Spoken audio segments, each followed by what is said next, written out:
Hi, welcome back to Linda's Prepper Kitchen. Today we're going to talk about prepper tools of the trade. So there are a few things that as preppers and living a lifestyle of food preservation and prepping and stockpiling of food that we're going to need on hand in order to accomplish our goal for long term. So I've just picked out just a few of the things that might be helpful and the things that you're most definitely probably going to need during your journey as a prepper. So let's get over here and let's take a look at some of these things and talk about it. So these are a few of the things that I've picked out to share with y'all today. And most of these things here are most definitely things you're going to need along your journey. So I want to start right over here. We're going to start with the dehydrator. As we're stockpiling food and trying to store things for long term, we need to be able to dry food, because once you dehydrate and take the water out of food, and if you stick it in a jar, it can last up to 10 years. Versus if pulling it out of the garden, you might have a year if you have it in a cool, dark place. So dehydrating food is almost a must-have. So you're going to need a dehydrator, and you can pick a dehydrator up just about anywhere: yard sales, Amazon, Walmart, Facebook Marketplace. It doesn't matter the brand. It's all the prices range from $40 up. So I would definitely recommend getting a food dehydrator. These are some of the foods that I dehydrated. These are my favorite food to dehydrate. These are mixed vegetables. These I dehydrated in 2021. Had I not dehydrated these would have been long gone if they were fresh and just in a root cellar, or because these were frozen. I bought them out of the store frozen and dehydrated them. So these definitely would be long gone. Also dehydrated carrots. These are from 11 of 22, as well as cabbage.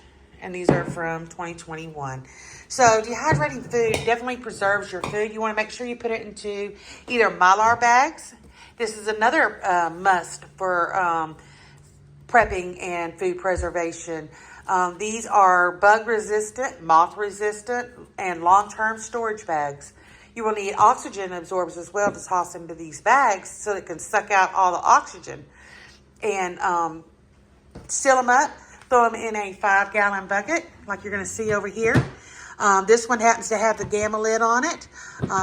This is what I store my cat food in while I'm in the house, but I do have other things stored in these buckets with these gamma lids because these are airtight. Throw you a couple of oxygen absorbers down in there. I'll close that up in a minute. In there and seal it up, and you're good to go that way as well. So yes, definitely do some hydrating and definitely get your hands on some of these gamma bags. These bags come in all different sizes. You can get them on Amazon, probably Walmart.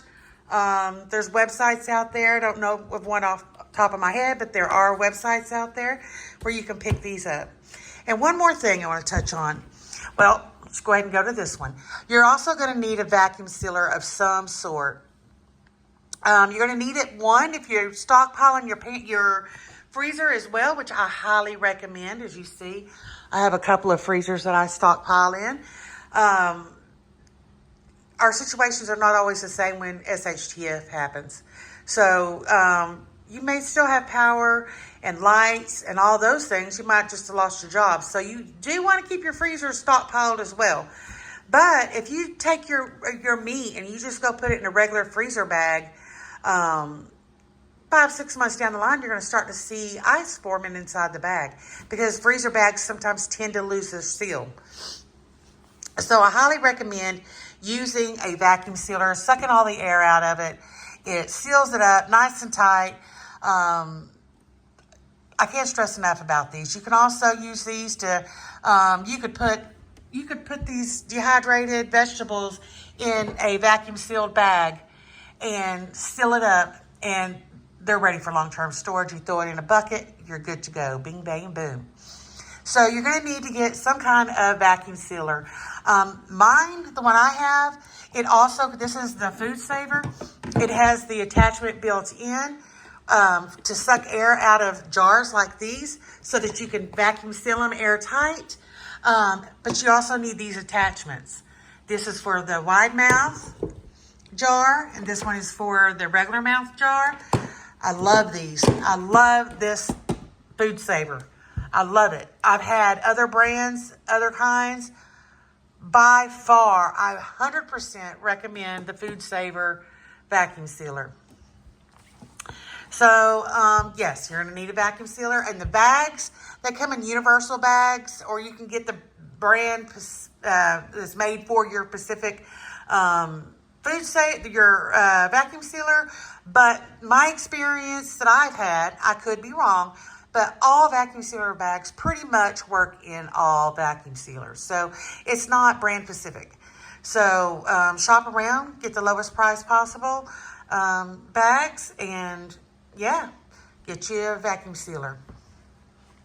And along in the journey of food preservation and proper storing and getting your food ready to go is a method called pressure canning. I highly, highly recommend that you get you a canner and you do your own canning, especially for like proteins. You can buy proteins off the shelf at Walmart. They have some great choices. I believe it's Keystone meats are fabulous, fabulous meats, but it can't beat doing it yourself. Keystone meats are like, I don't know, they're around $10, $11, depending on where you're at, a can.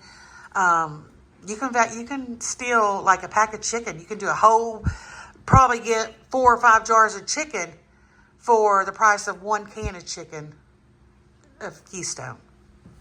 But if you don't have a canner, I highly recommend the Keystone.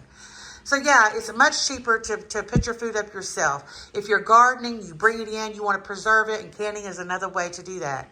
So I have the Presto 23 quart canner. I do recommend that too. There are plenty of different canners out there that you can check out. And you make your decision of what kind you want to have. I also have a electric canner that I like to use when I'm using pints. But if I'm doing a big batch of things, I like to bust out my Nesso canner.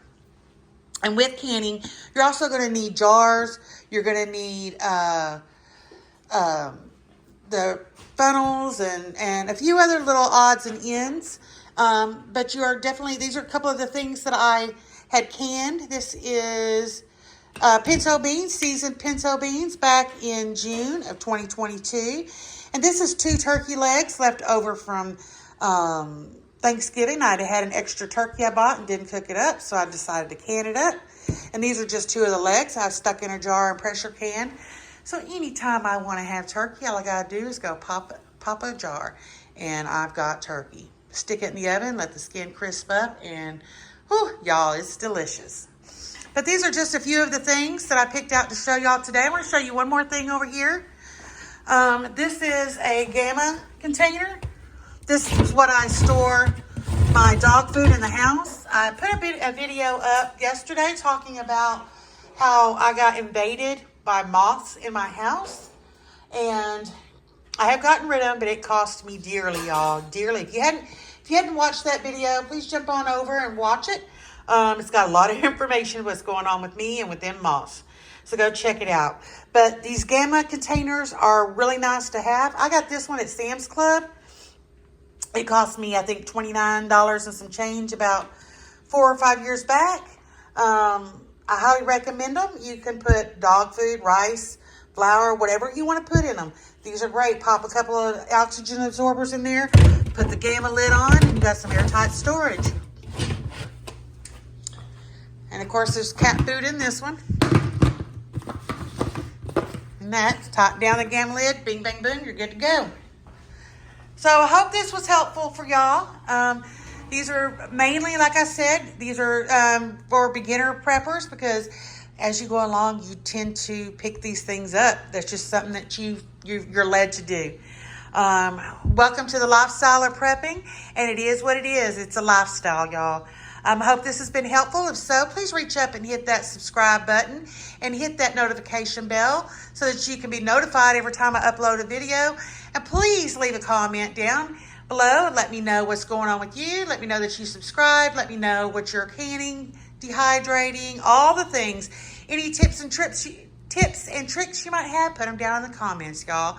And I'll see y'all next time right here at Linda's Prepper Kitchen. Y'all keep on keeping on.